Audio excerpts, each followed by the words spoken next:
Hello,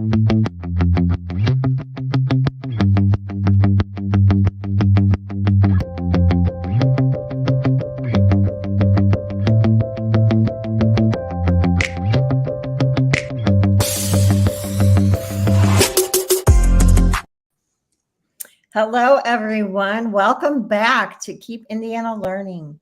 My name is Melissa Walley, and I am a digital learning coach with Keep Indiana Learning. Today, I am here with my fellow coach, Dianna, for the first episode of our book study series, Keep Indiana Reading, UDL and Blended Learning Edition. Before we dive in, here's my book. Before we dive in, let's do some introductions. I have been in education for over 25 years, which is a little bit shocking when I added up those years yesterday. I work for Hanover Community Schools in Cedar Lake. My official title is Educational Technology Specialist, which includes coaching grades 5 through 12 teachers and working with the elementary teachers on computer science curriculum and coaching them along. We do a lot of things in computer science. As you know, the standards are changing. A lot is changing in that area. So that's a passion project of mine. In addition to working with Keep Indiana Learning and with my district, I'm also a board member for HEC. So I met my best techie friend, Dianna Knox, in 2017, the first year I became a tech coach for my district, which was her first year as well. So we paired up nicely. I was so surprised that I found somebody who was living that same parallel life as mine. And we've been working in tandem from across the state since then. Yes, I was so grateful that I met Melissa when we were both scrambling for some coffee at a conference. And the more we talked, we realized we had a whole lot in common. So yes, I'm grateful for my BTF. So my name's Dianna Knox, and I work at Clay Community Schools in Brazil, Indiana. This is, I have been in education for almost 25 years. And when Melissa and I were kind of comparing notes, it was very sobering to think that we've been in the game this long. So I know when I met Melissa, I was a single coach in my district. Now we do have a second coach. And so that's been nice to take some of that load off. But Melissa and I are always amazed at the things that happen in our worlds that are so similar. And so it really helps to have that friend to bounce things off of. So again, my job description here at Clay Community Schools is that I'm a technology instructional specialist, and I really specialize a lot in working with Canvas. And I am returning for my 4th year as a digital learning coach with Keep Indiana Learning. And I am proud to serve as a Canvas advocate, and I co-lead the Indiana Canvas Users and Educators group. And I'm also a HEC board member. And so outside of my professional life, I love my family. I have a very large family, and we spend a lot of time together. And I like to bake and work on the farm with my family. So now I think we're ready to get started now that you know a little bit more about Melissa and I. So we're looking forward to this first book study, and we're excited to dive in and take you on an exploration of UDL and Blended Learning, Thriving in Flexible Landscapes, which is written by Katie Novak and Catlin R. Tucker. So Melissa, I'll let you go next. Yeah, so let's talk about the format, because what does a book study look like when it's online, and how are we going to handle that? It's a easy read, but it is divided up into 9 chapters. So with the 9 chapters and then the introduction, we're going to talk about the introduction today, and then we're also going to talk about the logistics of the book study. So during subsequent episodes, we are going to break our book study up by chapter, reading and discussing 1 chapter per episode. So if you're watching live, episodes will be released every other week, and you can choose to read along and use this as an independent or group study, like in a live fashion as it rolls out. But you can also use our content and take our book study to go and use it in your schools with your team or grade level. And so the beauty of Keep Indiana Learning is that the content lives on the platform and can be accessed at any time. You never miss out, or it's not too late to sign up for something, and you don't have to tune in live. Absolutely. And UDL is such an important topic as we work to eliminate barriers to learning for our students and try to eliminate that one size fits all practice that just isn't equitable or successful for most of our students. So when I read the book for the first time, I was really able to easily relate to the topics that they covered. I loved how the authors tied in their own personal experiences and their insights to what they were trying to share and get people to think about. And I loved the introduction title, Duckboats and Flexible Learning Landscapes, because we know duckboats have that ability to shift and thrive in whatever environment that they're in. So now that we want to kind of dive in, we're going to talk about the pillars of UDL, the application to your life, to practice, and kind of go there. Yeah, I think I love what you said about the duckboats, because when you first hear like duckboats, what are you talking about? But you're right, they adapt. You can take them pretty much anywhere. So I love how they used that in the book. But I think what stood out to me in reading the intro, especially when I reflect back on my own experiences, is the need for equity and flexibility in teaching and learning. And it was and still is so evident when looking back at the pandemic and how schools have changed since then. What was such a troublesome time, and we thought it was like, this is a temporary thing that we just have to get past. It really did teach us valuable lessons, and we're still working on those lessons now and learning from them. And so as we design lessons for our students, we work to really help them to develop their why so that they feel connected to their learning. We hear about your why a lot in education. And so I don't think that is any different here. And with that being said, we have to think back to our own why. What is important to us as educators? Why do we do what we do? When I think about this, I go back to my early years in education, teaching kindergarten. And I was once fortunate enough to hear Rita Pearson speak.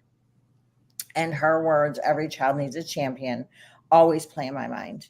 And I feel fortunate that my role supports children as well as the teachers who serve as the champions for children. So I'm lucky to be a part of that process. Dianna, you have a very similar role as I do. So it's a little different being out of the classroom when you think of your why, don't you think? It absolutely is. For me, though, I think it centers back, and I think, I've talked about some of this before. It's the people. And it doesn't matter whether it's the little learners or the adult learners. For me, it's the people, because I'm all about the connections that we make both in and outside the classroom. So I focus on personal connections that I can create with my family and my friends. But then in that professional realm, the thing that I think about in all aspects of my life, I guess I should backtrack a little bit. I think about the groups that I'm involved in, my family, my friends, and my professions.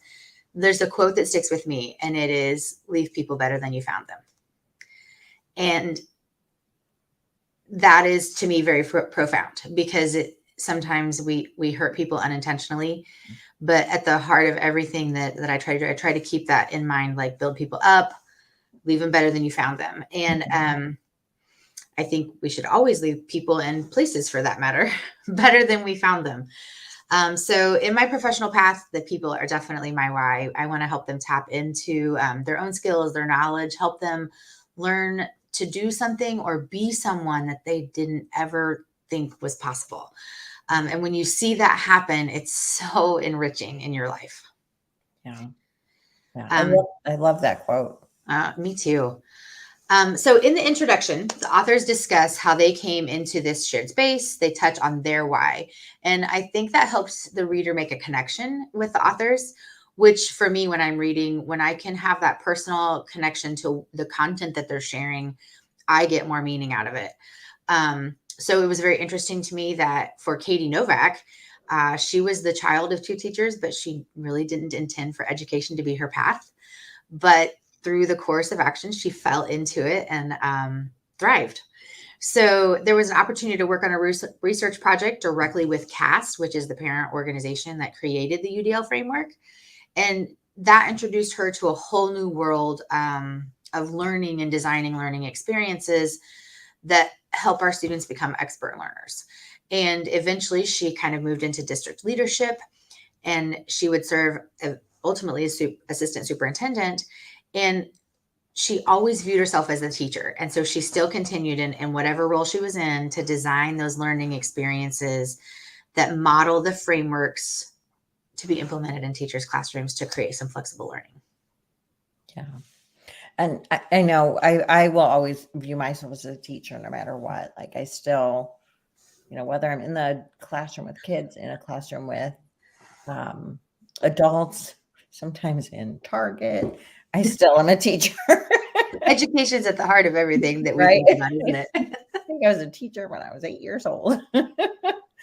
But yeah, I love hearing the stories. I love that part of this book. And Catlin Tucker's road to become a teacher took me by surprise too. And I do think it's a common one. She also didn't start out with the desire to be a teacher. And then she struggled as a new teacher. And we hear about that so much, that new teacher struggle. So it sounds so familiar. And in fact, a lot of us have been there. And she was ready to give up and leave the classroom, and she wanted to give it one more year. So what really made the difference for her and her students was she decided to try technology as a way to foster collaboration and communication. So she used the strategies she had learned in her online college classes with her high school students and developed her own little blended learning environments, which ended up being very successful. She let her students, work at their own pace and develop their own learning as she worked with groups. So that took a lot of the pressure off of her, not needing to feel like the content expert, the sage on the stage, and allowed her to go back to loving teaching. So experimenting and trying her own thing had really served her well, and ultimately allowed her to move on past the classroom, become a blended learning coach. Obviously now she's an author and she is instructing others. So she's impacted so many educators through her work.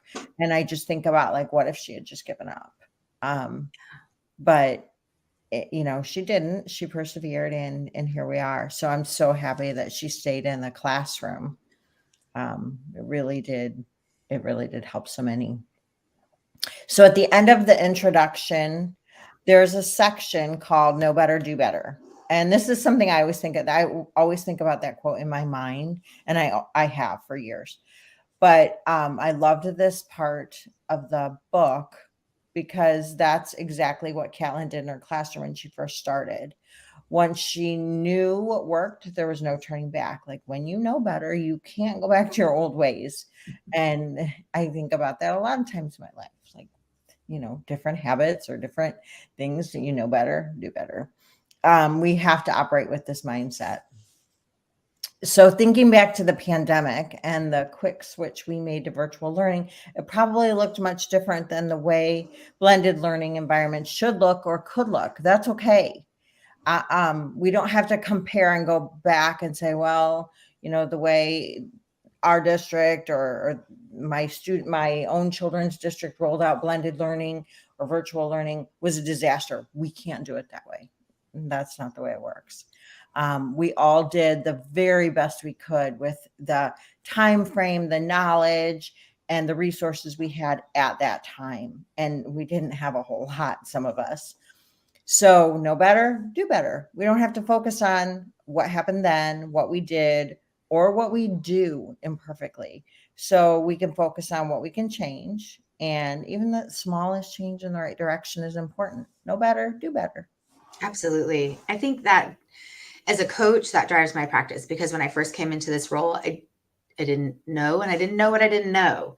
Mhm. And then now that I have kind of garnered all this knowledge, that's the ideation that I try to stick out into our staff all the time. Like, you're doing great, but here's a new nugget. And because now we know better, we're going to work on doing better.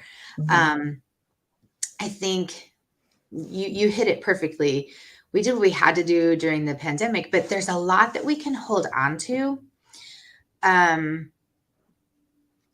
That taking what we learned there and not just putting the technology aside, but we can take the little nuggets of good and then use this to focus on where do we go from here to be a good catalyst for positive change. Mhm. And I love there were 3 bullet points at towards the end of the introduction that they talked about, and I love this.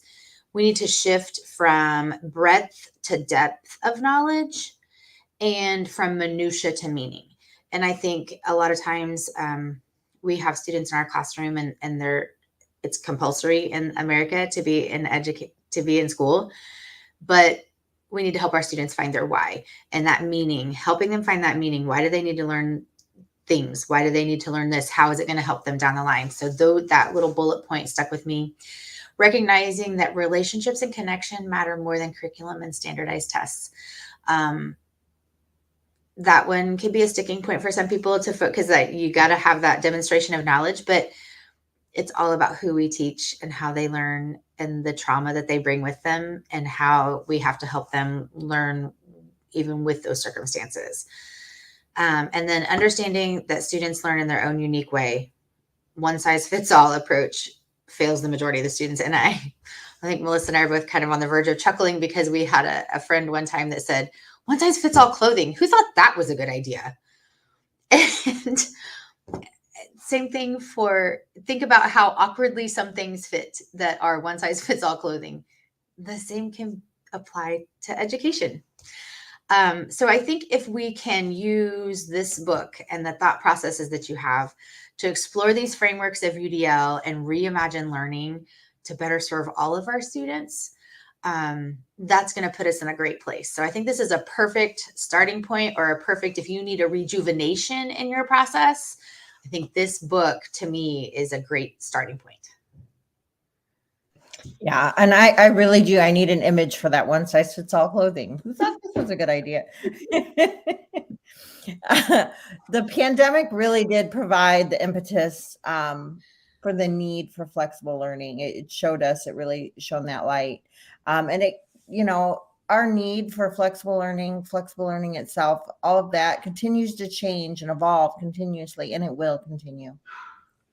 So something to think about as we wrap up. What are some best practices you have implemented in a flexible learning environment? What are your biggest challenges or questions about teaching and learning in flexible learning landscapes?